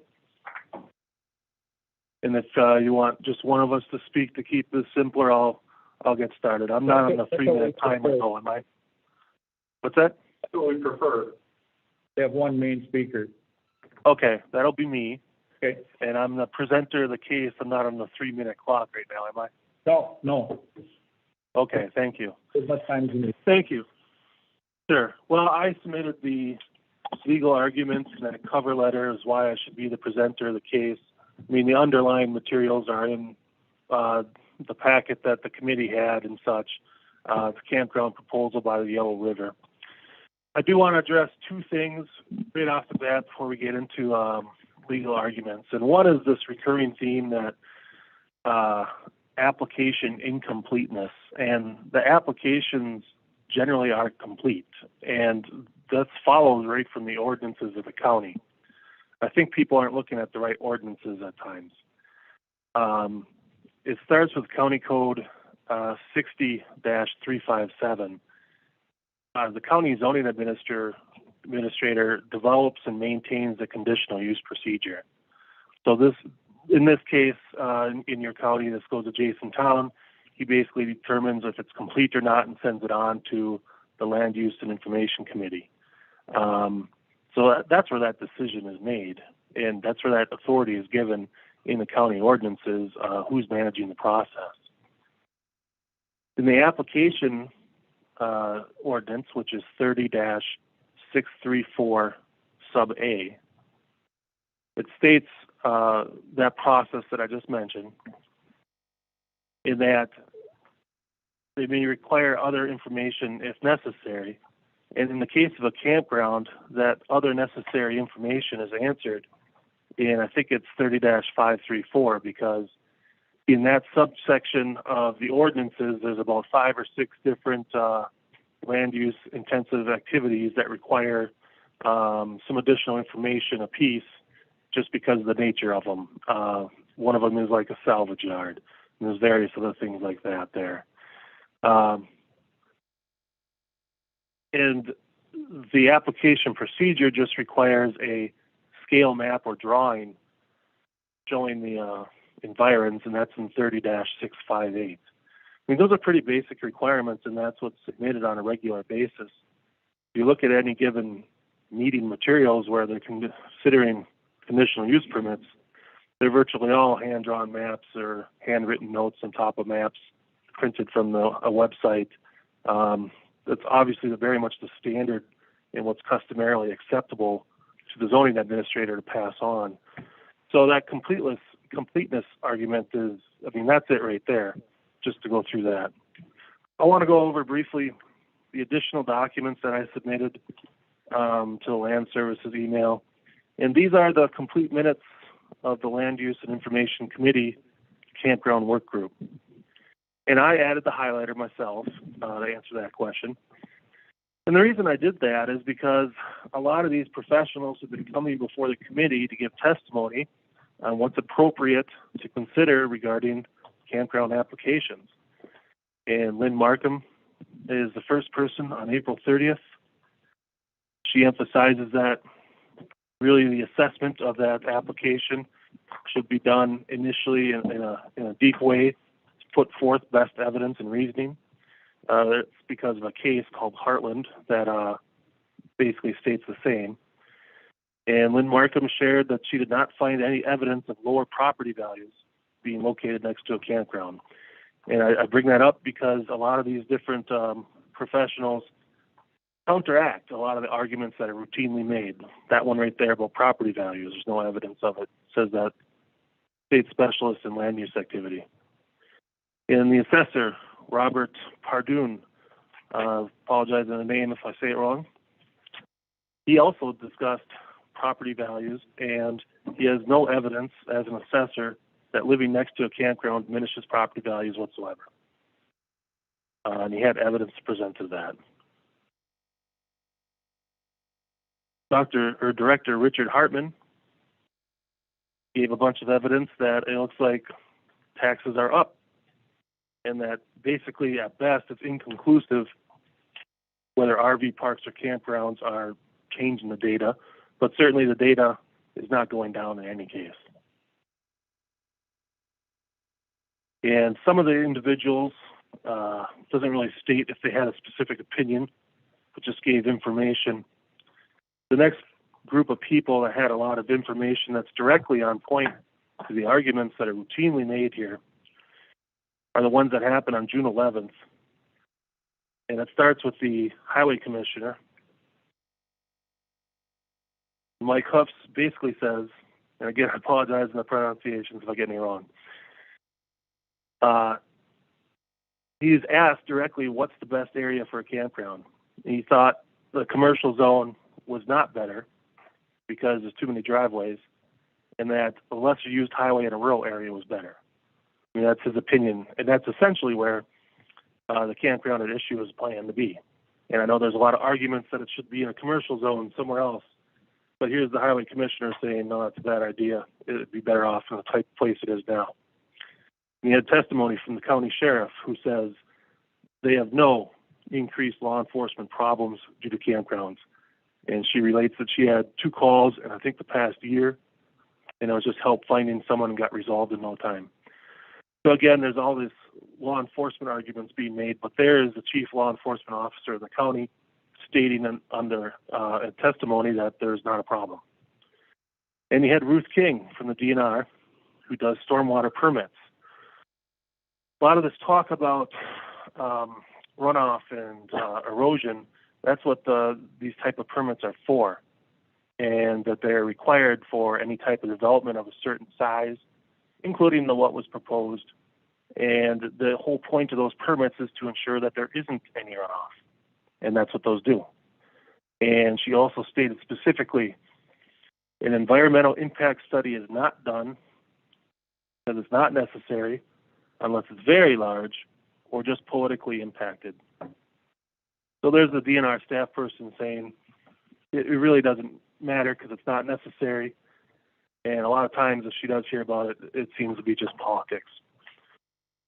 And none of that is my opinion or my words.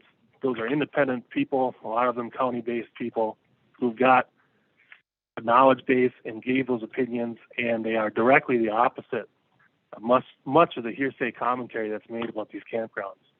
And so that's why I submitted that. So the next part would be basically to talk about these legal arguments that I put in this letter. I don't know if you will have follow-up on that or how you're handling that in general. And again, I put right in here, under the rules of the BOA, the final word is from your own attorney. And I'm making these arguments, but it is meant to be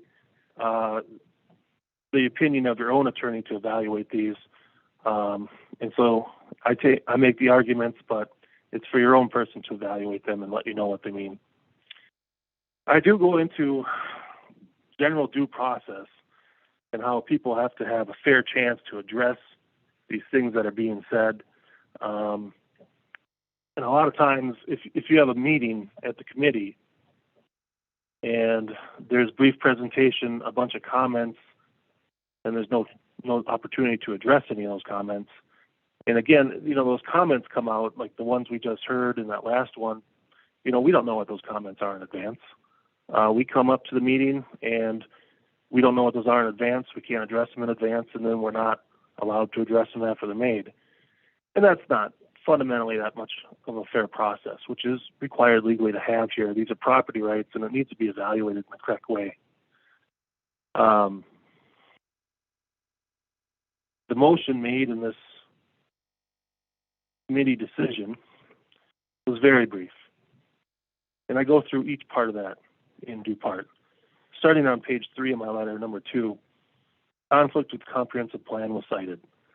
By statute, comprehensive plans do not conflict with conditional use permits. That's not a big argument. It's just right in the statute that you don't use those to deny conditional use permits. So I don't know why that was cited. Incompatible with A2 zoning, and I can consider that together with the character and density complaint. The conditional use is, of course, not going to be on its face in strict conformance with the ordinance section without having a conditional use permit. The whole point is it's an alternate procedure where it gets weighed for additional conditions in order to be granted. It would not be ever a legal argument to say that not having a conditional use makes it having a conditional use illegal. That makes no sense. The whole point is it's a process you apply. It gets considered for additional conditions if it can be worked. And in this case, there was no discussion or consideration of conditions whatsoever. It went straight to a denial. And that's why that doesn't fit with those statutes. Public health, safety, welfare. And again, the work group minutes go right to these topics. People cite these broad words like magic wands, but when they're actually looked at individually by the people who are doing it, like the sheriff, the highway commissioner, the DNR, they tell you there's nothing there. And in fact, there's a case, again, it's the Heartland case, that says you can't just cite general words like that. You have to make a finding of what's the problem with safety, or et cetera. And there's no findings like that in the record. That's a legal error. Lack of a driveway. There is a driveway access. We're not sure how this happened because there wasn't any back and forth discussion at the committee to explore that, but there is a driveway access. There would be probably some alterations to driveway access, which is fine. That's what people do, and the record shows that the applicant was already investigating that and was in touch with the highway commissioner and the DOT about how best to do it.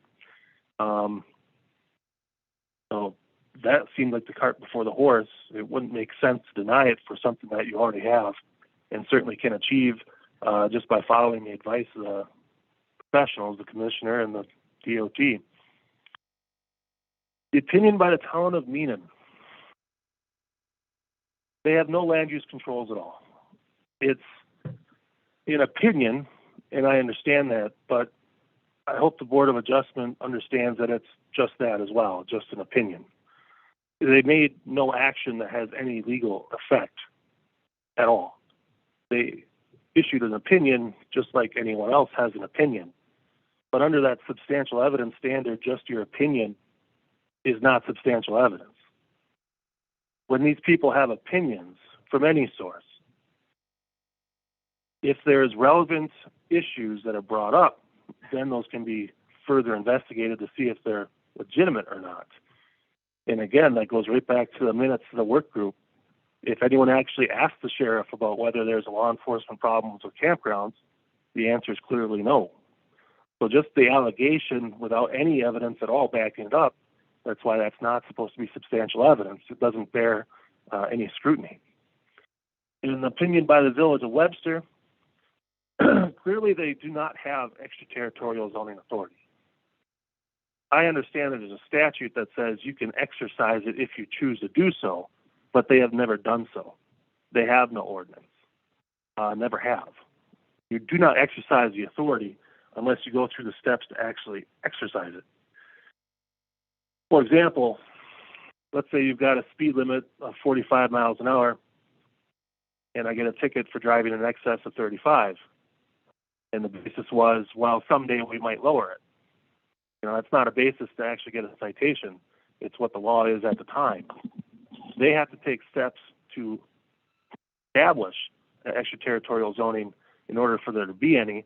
We checked, made record requests. They have no ordinance. What that came from was a page in the appendix of their comprehensive plan. And if you know much about comprehensive planning, there's a lot of consultants who did those, and there are a lot of boilerplates in a lot of places. And they changed the necessary information from one municipality to the next. And it's just in the appendix it says, FYI, there's extraterritorial zoning, and you could consider whether you should start doing that or not. That's all it says. It's just a consultant's report explaining the statute to them. That's not legal authority to exercise extraterritorial zoning, and that there is an error of law as well.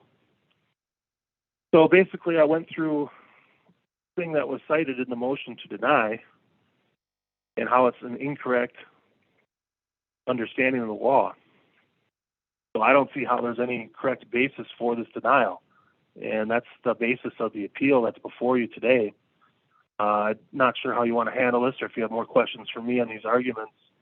But certainly, I think the work group minutes are very informative of what's going on here. And as far as completeness of an application, that's all determined in the ordinances, and there was no discussion really of or determination that it was incomplete in any case. So I hope we're not hearing arguments about that tonight. That is basically the presentation of the appeal, and I'm happy to take questions if there are any. Anybody have questions? No, actually, I thought it was laid out really well. Okay. Okay, thank you. So next, do we have any public input? Do we have anything from the towns or anything? Well, Hold on the statements for a minute here. for the appeal, no. But there's nothing from town. Nothing from the town of Meenan, nothing from the village of Webster. Correct.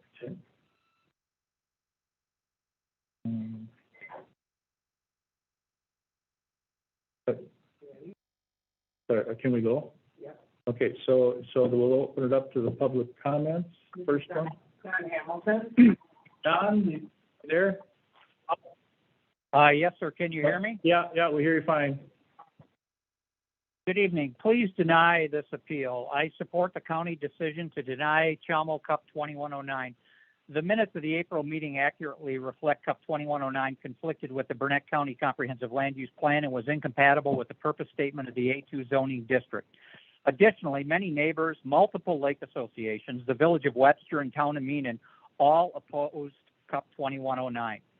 All municipalities cited significant conflicts with this proposed use and provided numerous substantial evidence-based reasons why Cup 2109 was incompatible with the A2 district and the Comprehensive Land Use Plan. The committee also discussed numerous substantial evidence-based reasons why Cup 2109 was incompatible, and the weight they apply to that substantial evidence is their sole discretion.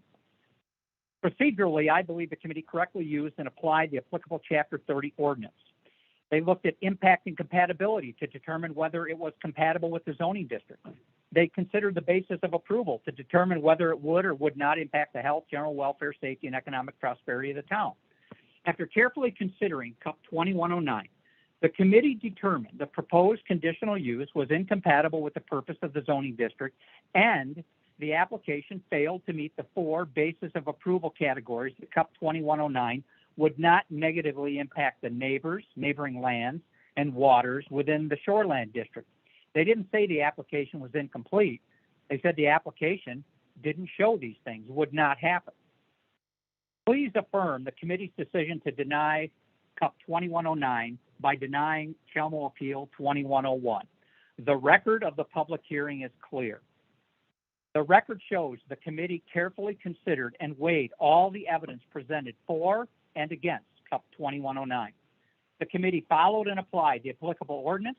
They followed all established procedures and state requirements before reaching a decision.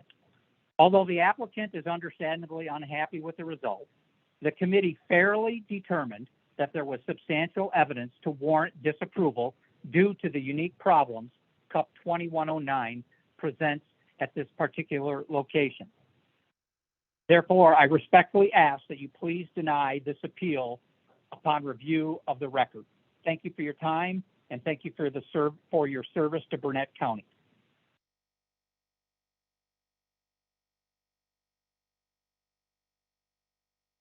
Next one, we have is Sue Hamilton. Sue, are you there? Sue, are you there? I'm sorry. Having participated in every meeting of the Burnett County Land Use and Information Committee meetings pertaining to Dan Chelmo's CUP, including his conditional use permit 2109, I believe the LUIC was justified in denying this CUP. The April 6, 2021 meeting minutes clearly show the committee followed the procedures of Chapter 30 Ordinance and the Comprehensive Land Use Plan in reaching their decision. The committee's motion to deny the CUP included evidence-based reasons why this CUP would likely have a negative impact on neighbors, neighboring lands, and waters. Neighbors adjacent to the proposed Campground, Lake Association, Village of Webster, and Town of Neenah spoke out in opposition to this CUP. All provided evidence-based reasons why CUP 2109 is incompatible with the A2 and residential zoning districts and the Burnett County Webster Comprehensive Land Use Plans. The county carefully and methodically considered CUP 2109. During their discussion and deliberation, they left no stone unturned regarding the pros and cons of this campground. In the end, the committee fairly determined the proposed conditional use was incompatible with the purpose of the A2 zoning district and that it would negatively impact the neighbors, the neighboring lands and waters within the Shoreline district. The minutes of this public hearing speak volumes about the dedication and thought process this committee puts into every CUP application that crosses their desk. In the end, the committee determined there was enough substantial evidence to warrant the disapproval of CUP 2109. This appeal is unwarranted and should be denied. Thank you.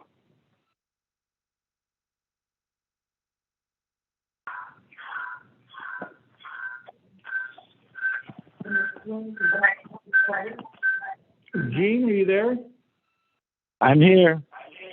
We're getting feedback. Do you have something turned on? No. Okay. You got a speaker or something? We're getting feedback. Okay, I think we're go. fine now. Okay, thank you. All right. Go ahead. My name is Gene Close, 7146 South Devil Lake Drive, and I just feel we should deny the appeal 21-01. I support the Burnett County Land Use Information Committee (LUIC) decision to deny Chelmo conditional use permit 21-09.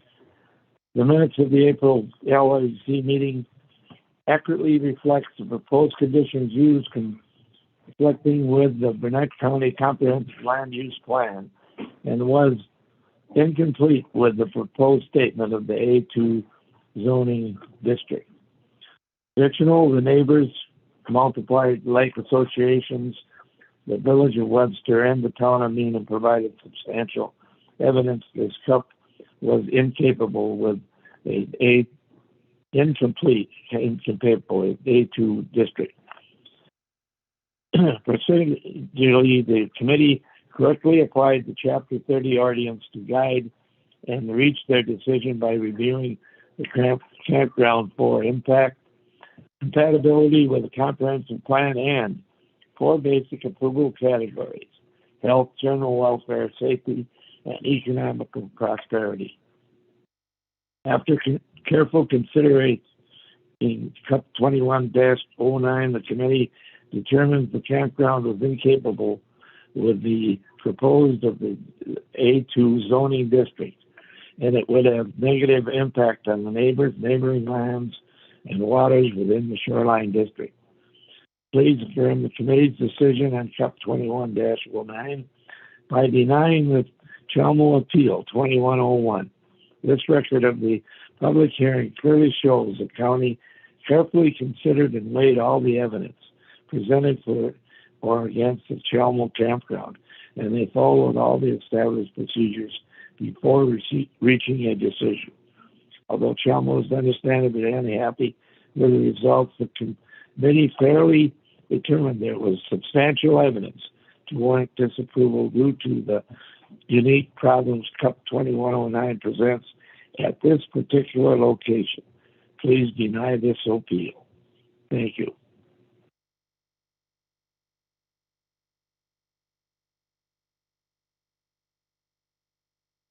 Joy Dressel. Joy, are you there? Yep. This is Joy Dressel, resident of Danbury. In regard to the appeal of the decision for CUP 2109, there were a number of factors that provided the Land Use and Information Committee the necessary information to deny this CUP application. The proposed high-density campground is in direct conflict with the Burnett County Comprehensive Plan regarding land use and maintaining the Northwoods character and low-density development in rural areas of the county. Dropping a small village in the middle of wetlands will absolutely have a negative impact to the area and the neighbors, as was also concluded by the Village of Webster and the Town of Meenan. In addition, the Burnett County Code of Ordinances, Chapter 30, Article 8, Section 30, Basis of Approval, states that the LUC shall consider the effect of such grant on health, general welfare, safety, and economic prosperity of the county and of the immediate area in which the use would be located. The LUC concluded that the application did not meet the threshold set for basis of approval in the Code of Ordinances. The LUC work group meetings have raised a lot more questions and need to be investigated. They have not provided all the answers as has been stated by the applicant's legal counsel. So therefore, I request that you reaffirm the committee's denial of CUP 2109. Thank you.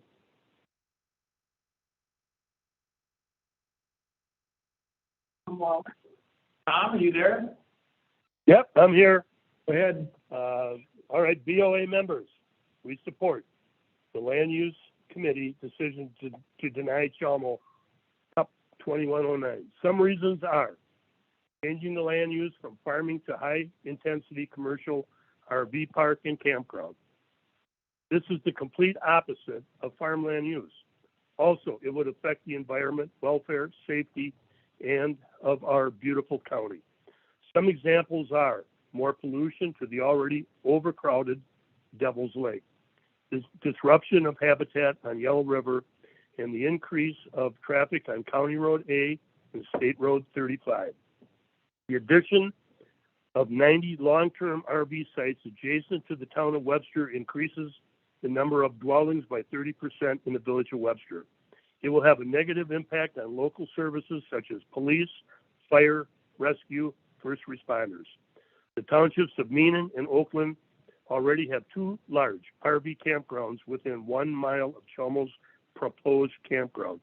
That's Bumps and Whitetail Wilderness. We don't need any more. Please go along with the Land Use Committee's decision. Thank you for your time. Tom and Dorothy Wallace, Wallace's Resort. Thank you.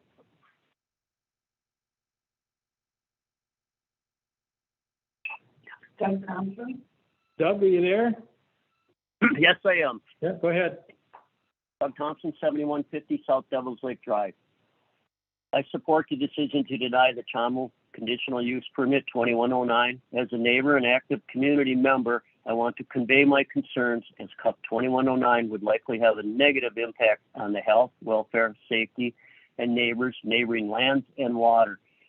This has been supported by the Village of Webster and the town of Menon, as they both oppose CUP 2109, sharing concerns as to why this was incompatible with residential zoning district and the comprehensive land use plan. Please affirm the community's decision to deny CUP 2109 by denying Dan Chamo Appeal 2101. As a neighbor, I back this as I want what is fair and safe for our community. And if anybody was out here on the 4th of July weekend, they ought to know right now that a high-density campground is going to double the amount of boats and people that are up here. This lake is not capable of handling that type of boating activity. Thank you for your time.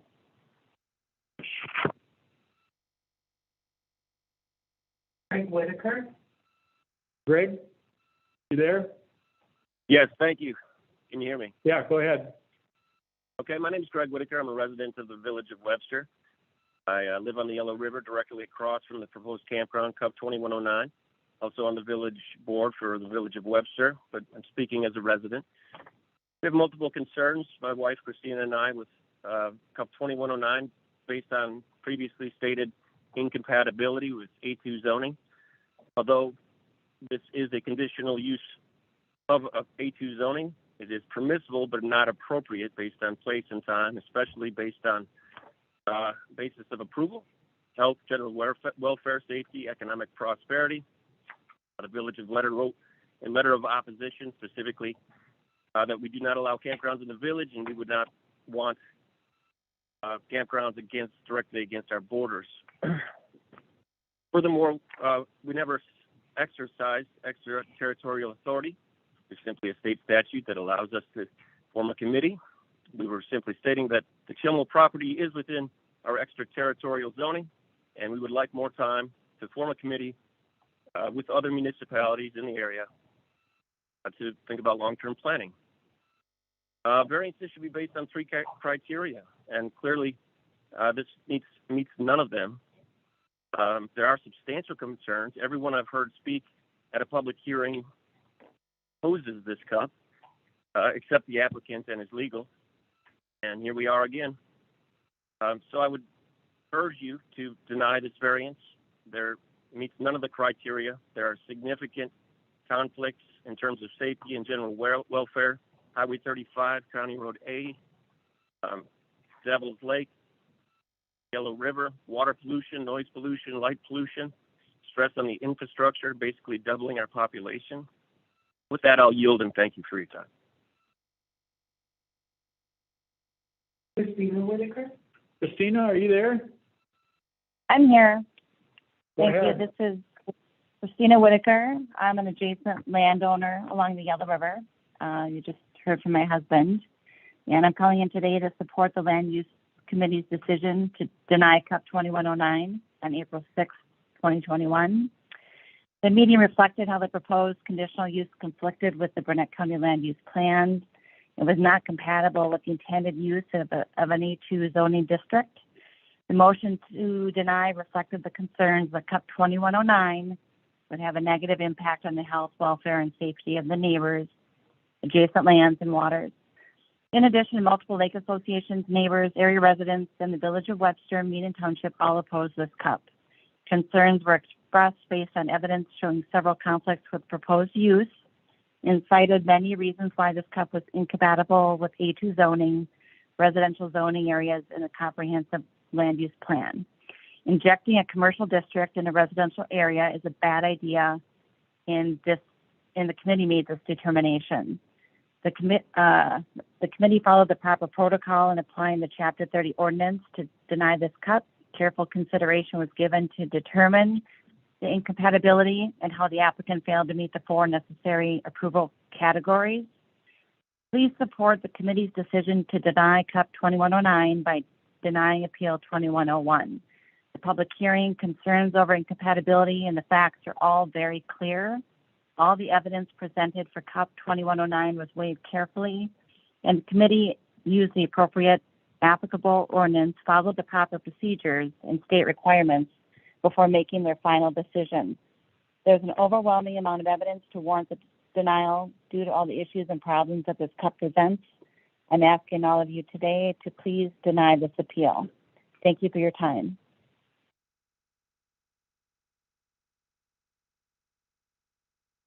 Yeah, okay. Oh. We closed that, yeah, we heard everything, huh? Okay, no more in the public, no more online. We've heard everything. Okay, we'll close this portion of the hearing, and we will deliberate amongst ourselves, and you will hear the results yet tonight.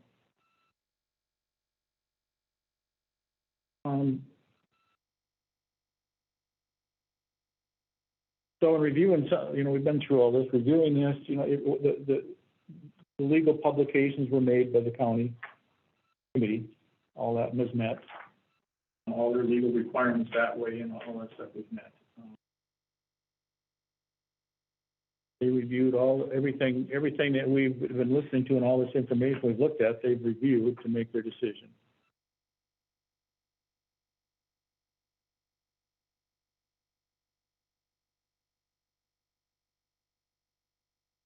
So their motion to deny the conditional use permit CUP-21-09 Chelmo due to a conflict with the comprehensive plan and incompatibility with the A2 districts, public health, welfare and safety, lack of approved driveway access, character and density.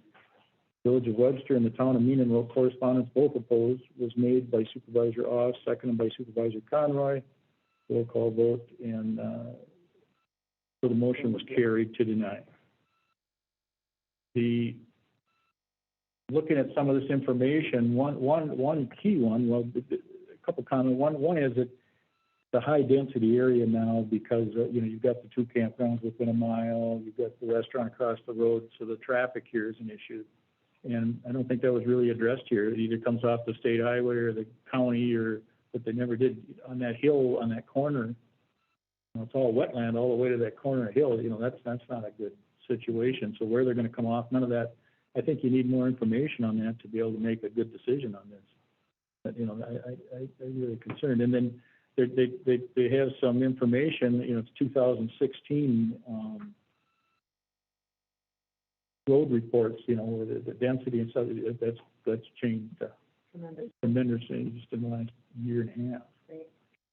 So I don't think that the information submitted there from the DOT and stuff was current. But I think when I look at this, I see enough questions here that I wouldn't be able to make that decision. As far as the legal stuff, there's a lot of stuff here, and that's above our pay grade. And that's for the attorneys to battle out.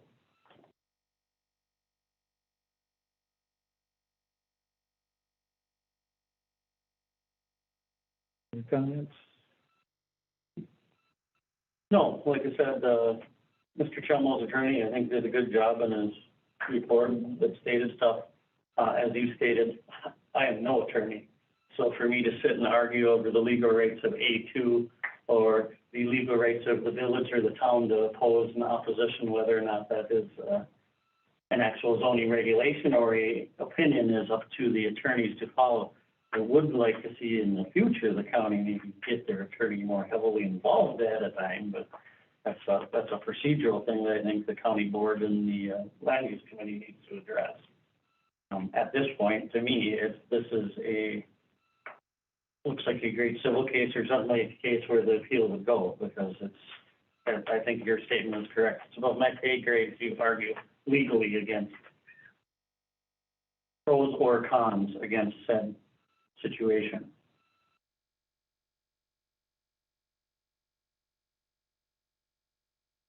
Do we have a motion?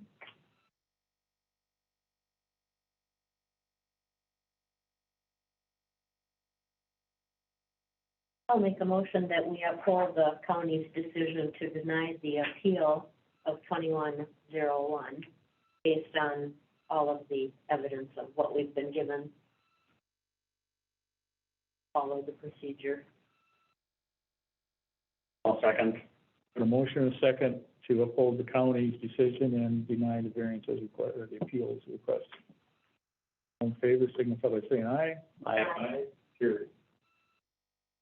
So you have your decision, and that, do I have a motion to adjourn? I make a motion to adjourn. I will second that motion. Motion and second, all in favor, signify by saying aye. Aye. Carried. Thank you, everybody.